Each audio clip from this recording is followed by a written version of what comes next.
getting close to our busy time of the year, football season starting. Of course, you were up in Chicago for Big Ten Media Days. Your impressions of that conference, which had really a great season last year. Yeah, I think, Rob, the thing that stands out the most about the Big Ten Conference right now is their depth of coaching talent. I mean, everyone knows about Urban Meyer at Ohio State and Jim Harbaugh at Michigan, but you forget about coaches like Pat Fitzgerald at Northwestern, Kirk Ferentz at Iowa, P.J. Fleck, new coach at Minnesota, Mike Riley at Nebraska. How about Mark D'Antonio?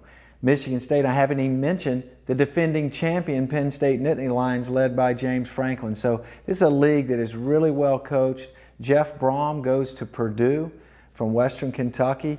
Very innovative offensive mind, but to me that's the strength of that league. Of course, we're in the business of evaluating players. Talk about some of the key players in the conference this year. Well, I think from an offensive standpoint, senior-wise, you've got to consider a couple running backs. Saquon Barkley's an underclassman. He gets all the attention, but how about Akrum Wadley from Iowa, Justin Jackson from Northwestern, a couple of offensive linemen, Mason Cole from University of Michigan, Billy Price from Ohio State, and then on the defensive side of things, Tyquan Lewis from Ohio State, defensive lineman, probably the top-rated defender coming into the next year's draft, Maurice Hurst from University of Michigan. But some good players, and I tell you, the sleeper to keep an eye on from a senior standpoint, quarterback Tanner Lee, transfer from Tulane. He now finds himself, after sitting out, playing for Mike Riley, a pro coach who runs a pro-style system. Well, let's talk about the conferences. Obviously, Penn State was a big surprise last year, surprised a lot of people. Who are your leaders in the East and the West this year? Well, I think it's pretty easy in the East. It's Ohio State, Penn State, Michigan. Most likely those three. Michigan State will have a lot to say on that side of the division as well, because they want to bounce back from the season they had a year ago. And then in the West, it's wide open. Most people look at Wisconsin.